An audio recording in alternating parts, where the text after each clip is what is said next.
Albatta biza yangi papka ochamiz. CSS faylimiz alohida papkada turishi kerak. Bu ya'ni web sahifangizlar, misol uchun sayt tuzsanglar, server yuklayotganda alohida papkalarda turiladi. JavaScript fayllari alohida papkada, rasmlaringiz, musiqalar alohida papkada va CSS faylimiz alohida papkada. Va bunga ham ya'ni mana bu dars to'riga olib borsanglar, mana bu new folder degan joy bor. Bitta bosiladi va bu yerga kichkina harflarda CSS degan papka CSS degan nom yozsangiz, mana CSS emblemasi chiqaveradi. Xo'p, mana ochib oldik. Endi bunga CSS ga bosib new file bosamiz va bundan ham ixtiyoriy nom xolisini main.css yoki style css ochsanglar bo'ladi. Farqi yo'q. Ketman teshib to'g'ri qaytarib o'taman yana. Chunki ko'pchilik o'ylashi mumkin, faqat CSS faylga style nomi berilishi kerak, berilarkan deb adashib ketmaslik uchun. Yangi o'rganayotganlar bo'lishi mumkin-da. Xo'p. Men HTML fayl bilan bir xil qola qolaman nomini. Master CSS. CSS faylimiz nomi HTML faylimiz bilan bir xil bo'lsin. Xo'p. Endi hozir buni ichida kod propertylarini yozsam ishlamaydi, chunki sababi nima? Sababi biz hit qismida CSS faylimizni ulamaganmiz. Ya'ni HTML faylga o'tib, hit qismida, ya'ni mana bu meta tagini pastida yozamiz. Link rel style sheet va href va CSS faylimizni yo'lini ko'rsatib boramiz. Linkini // mana CSS papkamiz enter master CSS enter va tagimizni yopamiz. HTML da faqat juft taglar emas, balki toq taglar ham bor. Misol uchun mana bu joydan ko'rsatdik. H1 ochsanglar, mana ikkita tag ochildi va yopildi. Shunaqa taglar ham bor. Ya'ni toq taglar hisoblanadi. Bular bir marta ochilib, bir marta yopiladi. Ya'ni qanaqa? Hech qanaqa mana ketidan slash link bo'lmaydi. Bu xato. Shunaqa toq taglar ham bor. HTML da buni darslarimiz davomida ko'rib ketamiz, sizlar. Mana olib tashlayman. Biz hozir master CSS faylimizni ulab oldik. Endi bemalol propertylarimiz CSS faylimizni yozsak, brauzerda ko'rinadi. Hop. Buning uchun biz master CSS faylimizga o'tib, bodyga, ya'ni bodyni colorini qanaqa rang qilsak bo'ladi? Aqua qilib qo'yamiz. Background color, ya'ni orqa rang degan ma'noni anglatadi. Element orqa rangi aqua rang bo'lsin. Body bu mana shu ko'rinayotgan hamma oppoq joy ko'rinyapti sizlar. Web saytimizning body qismi. Tana qismiga kod yozib, biz bitta yangilab olamiz. Mana orqa qismi ko'k rang bo'ldi. Buni inspect kod qilib tekshirsa ham bo'ladi. F12 yoki sahifaga sichqonchon 10 tarafidan bilan bosganingizda DevTools ochiladi, Chromeniki. Shu orqali ham ko'rsanglar bo'ladi. Mana bodyga bosamiz va mana bitta buni chiqarib beryapti. Body background color aqua. Biz ham ptichkani o'chirib qo'ysak, o'chib qoldi. Yo'q qo'ysak. Bu yerdan o'chirib qo'ysanglar farqi yo'q. Ko'pchilik bilmaganlar o'ylashi mumkin, bu yerda saqlanib qoladi deb yozgan kodlarimiz, lekin saqlanmaydi.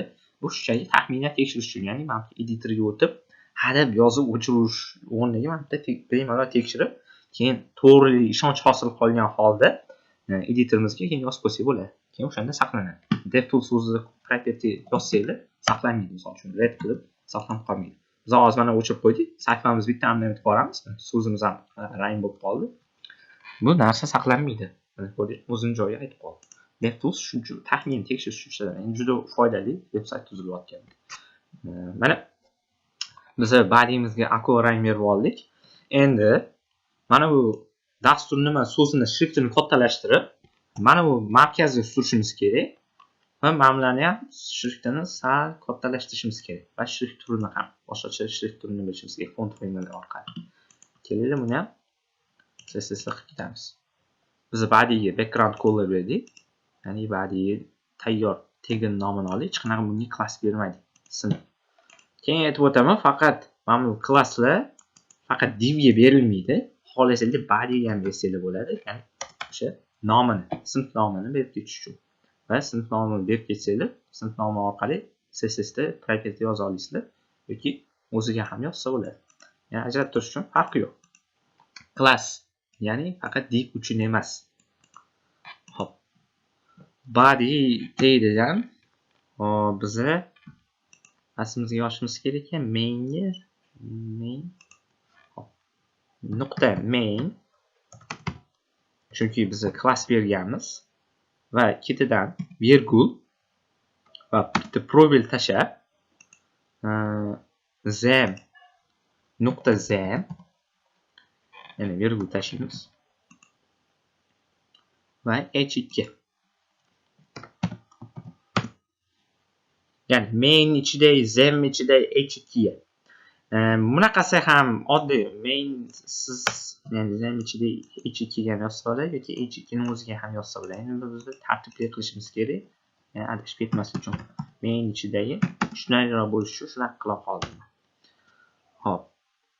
Biz fontini, ya'ni fontni qalinligini kattalashtirishimiz kerak edi so'zni. Xo'p, biz font size, ya'ni tekstlar uchun tekstni kattaroq qilmoqchi bo'lsanglar, font size ishlatiladi. Ya'ni fontni qanaqa o'lchamli, fontni o'lchami, shrift o'lchami desak bo'ladi.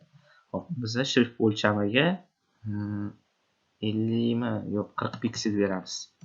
40 piksel yetsa kerak ancha-muncha. Oho, katta bo'lib ketdi.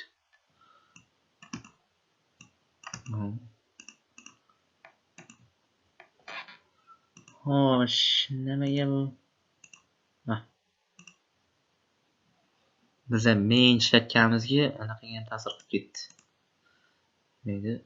H5 ga. Keldi main uchun, chunki H5 main ichida ekan. Hop. Alohida o'z kodda endi ta'sir qilmadi. Endi buni markazga, centerga surishimiz kerak. Buning uchun tekstlar uchun ishlatilgan narsa text align. Tekstni shu qayerda joylash uchun bu yerda pixel yoki rem boshqa narsalar berilmaydi. Bu yerda aniq propertylar beriladi. Center degan propertylari bor. Mana o'chirib turamiz. Text align olamiz. Enter bosib olsanglar, yopib berdi nuqta virgulni. Bu yerda ko'rsatdi center and justify left, right, start until one set deyapti. Biz centerga, markazga olamiz. Centerga enter bosamiz. Browser tekshirib mana markazda bo'lib qoldi. Ya'ni tekstimiz markazga surishimiz uchun markazi to'g'ri markazga qo'yib beradi. Bu text align propertysi ekan CSSda. Text align center bersanglar, tekstni markazga suriladi chatda. Xo'p. Biz yana nima beramiz? Bunga oq rang bersak ma'qulroq. Oq rang beramiz. Color, light, gray beraqoli, och kulrang, light gray. Light gray rangini berdik. Bu ko'rinmas ekan. Qizil berganimiz ma'qulroq. Qizilmikin? Dark qora to'q qizil berishimiz kerak. Dark red rangini berdik. Bersa bo'lar ekan. Yana shu orada colorni ham ko'rib ketamiz. HTML colorni internetim uzilib qolibdi. Internet. Bunday yoqib olamiz. Xo'sh. Bitta sahifamizni ko'raylikchi. Internet ochib qo'ygan ekan. Ungacha ochilgunicha biz buni kattaroq qilib, mantiqda desa karta yasab ko'ramiz. Rasm qo'yib, amaliyotda CSSda buni qilib ko'ramiz. Sayfamiz ochib olsin. Bungacha biz mana bu H5imizdagi so'zni kattalashtiramiz. Zam body ekan klassimizning nomi. Zamdan keyin mana bu yo'q forsanglar ham bo'ladi, adashib ketmaslik uchun. Taglarni yo'q qo'ysanglar ham bo'ladi. Buni ketidan ZenBody ekan. ZenBody yozamiz. Ya'ni mana jingle qavs yopilgan joydan enter tashlab nuqta zen klass nomi ZenBody. Klassimiz nomi ZenBody ekan va virgul h5. H5 ketidan jingle qavslarni ochib olamiz. Enter. Va bunga font size beramiz albatta. Kattalashtirishimiz kerak shriftini. Hop. 40 piksel bo'lsa H2 bunga 25 bersa yetadi. Adashmasam 25 bersa yetarkan. Yetarkan yaxshi. Va bunga ham color berishimiz kerak. Color qanaqa rang bersak ekan? Xo'sh.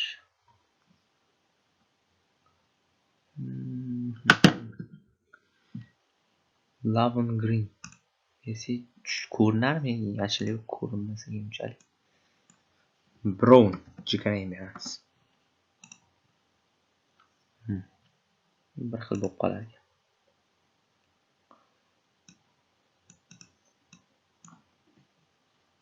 Gray.